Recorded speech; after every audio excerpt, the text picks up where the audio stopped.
Yo, Golden here. I reacted to something completely different. I wanted to react to like another Maze Runner like type of video, but I mean it's the same similarities into this one, just people chatting and stuff. But decided to switch it because the other one extended and mad long, and it just sounded dead of the person really speaking. But for this one, it mostly really sounds like this dude is just gonna be chatting, but like, more differently in a way. So that's what I'm gonna be doing. And he actually posed this person actually posted like the first Maze Runner, the second one. I think he also did it with the third. I can't really find it. I mean, look, he even did Lab Rats. But anyway, yeah. The Maze Runner, the Maze Runner movie was kind of insane. 82K. All right, let's go. And plus, by the way, if you haven't seen the Maze Runner, it's actually on Netflix now. Thank freaking goodness. They took a hot minute to even put the Maze Runner movies into Netflix. By the way, trying to reach the 200 subs. I hope be able to get there. I'm at like what 119? Yeah, 119 right now. Anyway, let's go. I know I've probably said this like 400 times. I have this huge list of movies to make videos about, and every time I look at it, I'm always like, really? I haven't done that one yet? Like Maze Runner, for example. I mean, I did 3 Barbie movies before Maze Runner. The heck am I even doing on this channel? Maze Runner, the 2014 smash hit movie based on the 2009 smash hit book, based on my own personal experience at Boy Scout camp when I was 12. This is one of those movies I get emails about all the time. Okay, so you know what? Fine. All right, let's do it. Let's watch The Maze Runner. Come along, kids. Let's take a walk. But before that, really quick, this video is brought to you by Honkai Impact 3rd, Hoyo vs. flagship title in Genshin Impact's companion action role-playing game. A next-gen action RPG with an amazing storyline, immersive dialogue, top-notch voice acting. Anyway, part 2. They've totally character model. Now, this new a giant mirror and attack her sacrifice. New story. And the 8 asteroid wakes up suddenly in the same kind of cold sweat night. The movie starts right off with Sorry, I had wait, download Honkai Impact 3rd and start playing the new story today. Okay, back to the show. So the movie starts right off with our main character, whose name we don't know yet. And this dude wakes up suddenly in the same kind of cold sweat night terror way that I had going on back in 6th grade when I realized I still had like 3 years of middle school left.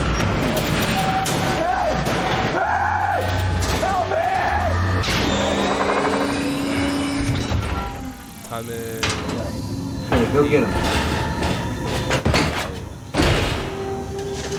Day one, Greeny.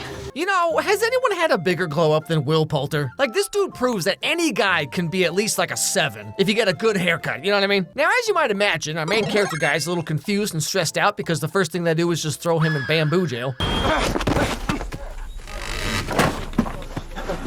like the little effect here. It's cool. It's all yours.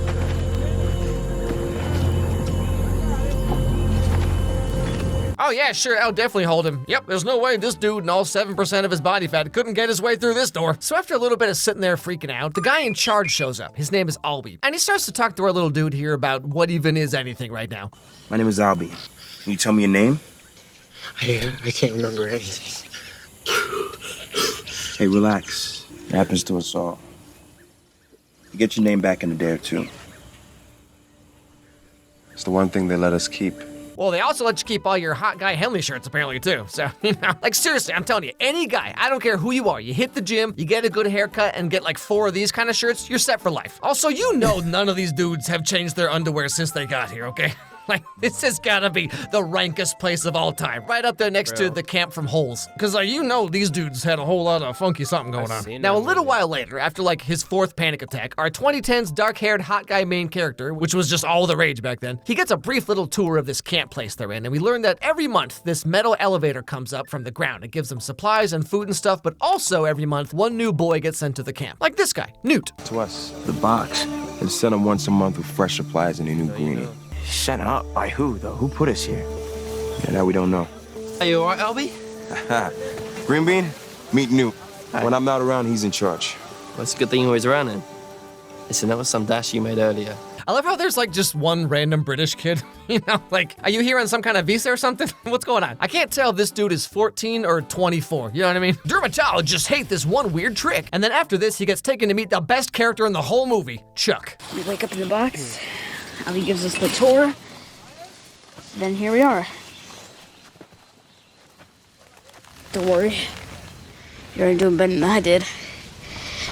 I clunked my pants 3 times before they got me out of the pit.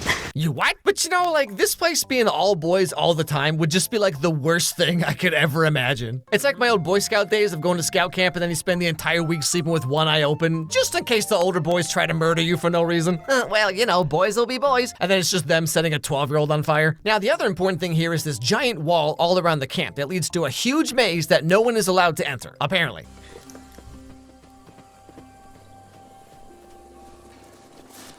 Hey, Chuck. I thought no one was allowed to leave. I said we're not allowed to leave. They're different. They're runners. They know more about the maze than anyone. Oh, they're runners. Of course they are. Just jumping right into the dystopian YA fiction names for every person who does anything ever, right? Hi there, we sit around the campfire because we're the arounders. Oh, hello, we spend our time blowing dandelions because we're the blowers. Okay, yeah, I heard it that time. Yeah, we gotta rethink this. Hi, I'm a runner. Oh wait, don't tell me. You guys are called runners because you run through the maze. Now, we all eat a lot of Taco Bell and just kind of roll the dice, you know what I'm saying? Anyway, so that night is a kind of welcome party type thing for our main guy. Yeah, it was like a giant bonfire and a bunch of shenanigans happening. But now, remember this guy from earlier who's being all like, day one greedy? So for whatever reason, he just has it out for our main dude, right? And just keeps up that frat boy welcome hazing that every guy thinks they have to do for some reason, you know? Because guys like can't just be friends, you know? Every guy friend group is like 6 dudes who all think that they're the featured guest on a Comedy Central celebrity roast. Huh? What do you say, Greenie? Wanna see what you're made of? Okay. All right. The rules are simple, Greenie. I try to push you out of the circle. You try and last more than 5 seconds. You won't last 5 seconds playing this game. Don't tell your wife about this game. Just kidding. She's been playing for 4 months now. Check your credit card statement. So they're kind of like for a while, and our main guy gets thrown to the ground, hits his head, and suddenly has like a Jimmy Neutron brain blast. Thomas. Thomas. Hey! Thomas! I remember my name. I'm Thomas! Now, as the movie goes on, Thomas is getting more and more interested in this maze wall place thing. Every day, a couple runners go in and out, and at night, the doors close, but then there's like weird noises coming out of it. No one's ever survived the night in the maze.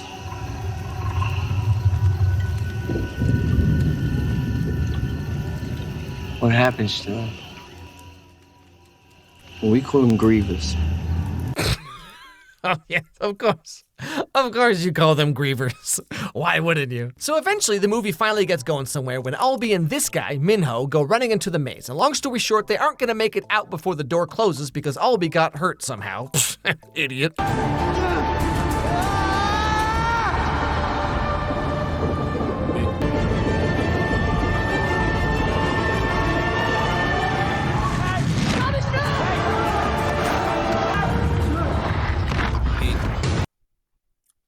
Introducing Wyndham Rewards Insider, a new way to get the most out of travel rewards. Become an insider to unlock it. That's right. Now Minho, a nearly dead Albie, and Captain Adam's apple over here are all stuck in the maze together for the night. We gotta go. Wait. What are you talking about? We gotta do something. We gotta hide him. Where? I don't know. Well, just think. You tell me that there's not a single place we can take him? Wait. What? Shuck face? Listen to my shock face, all right? Hey, come on, man. You know I'm sensitive about that. But anyway, so just to summarize here, they end up surviving and actually killing one of the grievers, which we find out are actually these like crazy robot spiders. The heck kind of summer camp is this? But like I said, they get one of them squashed up real good in the walls and they take this weird metal thing out of its body. And then when they get back out, guess who's having some feelings about all this for no reason? And now our Greenie here is taking it upon himself. Oh, word. That pissed me off. When I rewatched the movie again, right? Recently, because it was on Netflix. And see, in this scene, Gally was not making no great point at all. Okay, look, yes, I get it. Thomas completely decided to go to the maze. That's against the rules. But you do realize he did that. Minho is alive, and Albie is also alive at the moment as well in that type of moment. Doesn't that mean, okay, look, matter of fact, instead of banishing you, you Loki did the right thing, but just don't do that again. That's it. Instead of having this whole shebang here, it makes no sense. To go into the maze, which is a clear violation of our rules here. Yeah, but he saved Albie's life. Did he? Also, how come he gets to lose his baby fat in his face, but not me, huh? This dude shows up day one looking like this, meanwhile I got cheeks like Ham Taro? How's that even fair? So like, okay, here's the situation right now. Thomas is going into the maze even though he's not a runner. Albie's been attacked by a griever and now he has some kind of viral infection thing. And if that wasn't enough, guess what else happens? Luke, what do you see? See it? It's a girl. What?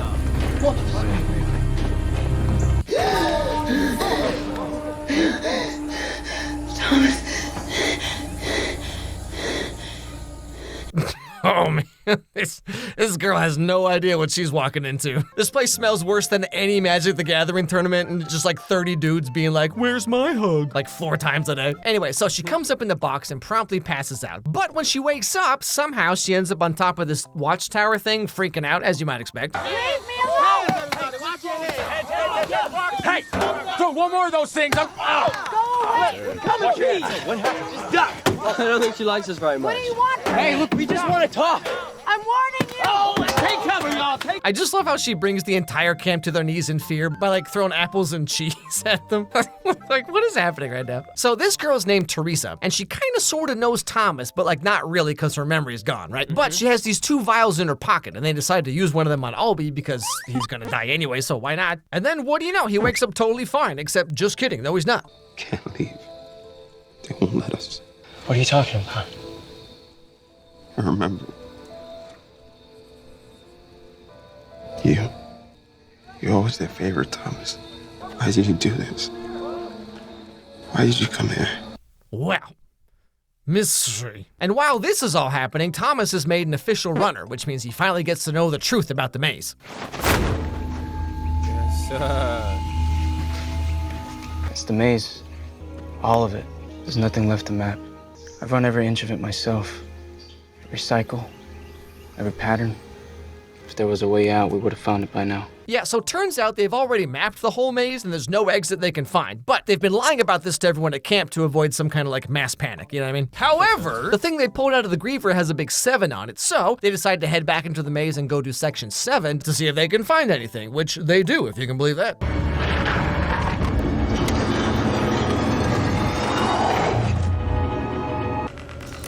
Wait, I just realized something. You telling me they've been in the maze for 3 years? Me and Ho already mapped the entire place, and they have never, ever killed the griever before? They didn't get used to the place by the first 2 years? In the 3rd year, they afraid? Yeah, see, I don't understand that, but I guess it's understandable. They're literally robotic spiders anyway.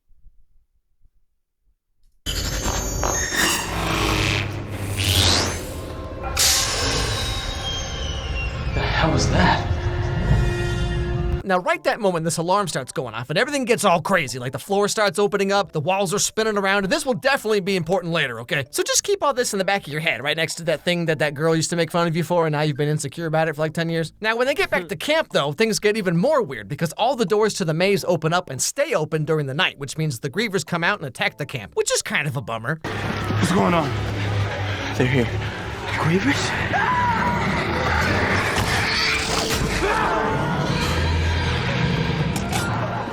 Thomas, what do we do?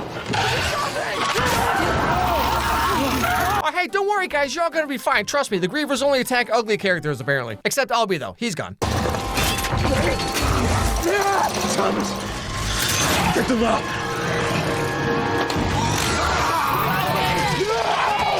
And then, like, right in the middle of all of this, Thomas just kind of decides that he wants to remember everything, too. So he stabs himself with a griever thing, and they use the other antidote on him, and now he remembers everything.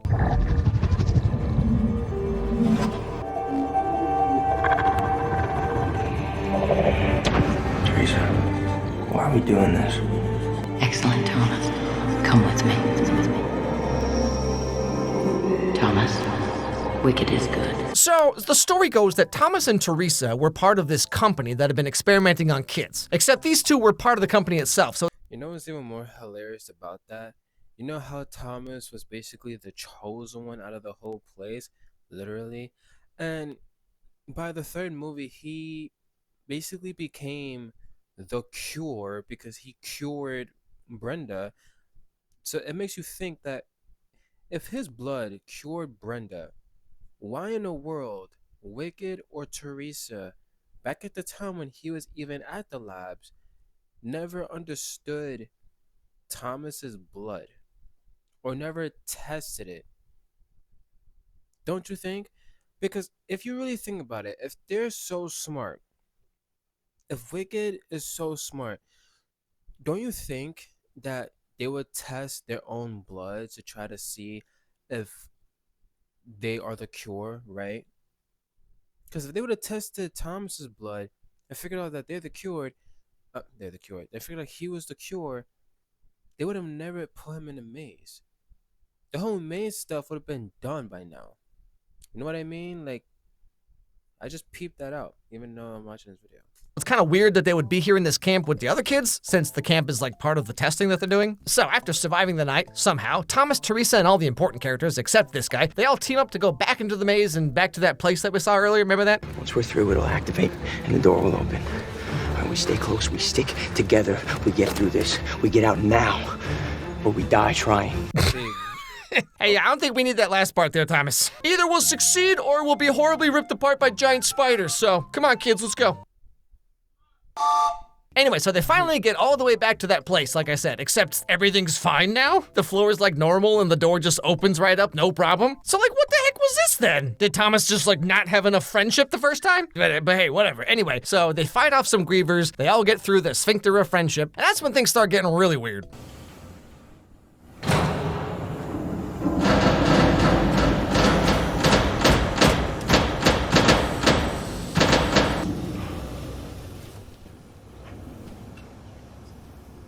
Seriously? So they make their way through the door and into this destroyed, rundown science lab place with cameras that have been watching them the whole time, apparently. And that's when we learn the truth about what's really going on here. My name is Dr. Ava Page. If you're watching this, that means you've successfully completed the maze trials. But the sun has scorched our world. What came after was worse.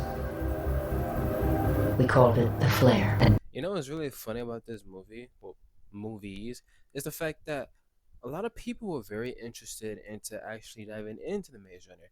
But the thing that makes it even more interesting is the fact that once people realized that the movies wasn't just based off of, since it came out the same time Hunger Games came out and they were both peak, they'll go ahead and dive in more into the Maze Runner.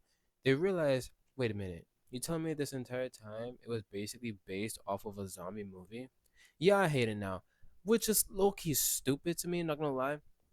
Because the people that started hating over the Maze Runner because it's literally a zombie movie, it's kind of dumb. Because once you rewatch the first movie and come to this part, and then once she said they call it the flare, the sun has basically scratched the world and stuff like that. And you see that she says that by the human brain, it's not even human anymore. It just got infected and they're acting completely different, like a zombie. Doesn't it make you think that, wait a second, hey look, he's zombies. By the second one, it basically just proves our point. Then the third one even proves our point even more. So it's like, it makes it more interesting. If you watch the second one and the first one, and you were so excited to watch the third one, there's no excuse for you to end up actually hating over the Maze Runner whatsoever. So the people that decided to hate it because it was zombie related is kind of dumb, to be honest. deadly virus that attacks the brain. Incurable. Or so we thought. That's right, don't let flare-ups stop you from doing rhythmic gymnastics in your backyard. Take back control of your life with Mazonex. In time, a new generation emerged that could survive the virus. The young would have to be tested, even sacrificed inside harsh environments where their brain activity could be studied. All in an effort to understand what makes them different. We wanted to study your brain, so we made a bunch of giant robot demon spiders. Basically. This is a heck of a movie, man. However, just as they're about to escape, guess who shows up? No. Gally? Don't. He's been stung. Can't leave. We did. Gally, we're out. Free? Okay, so this being YouTube, I gotta be a little euphemistic, but this guy has a projectile device, and Minho happens to have a spear javelin thing, right? So he throws the spear at the guy right at the same moment he shoots and hits Chuck, of all people. The best character in the movie? Okay, rude. No, fact. Hey, Chuck, come on! Oh, wake up.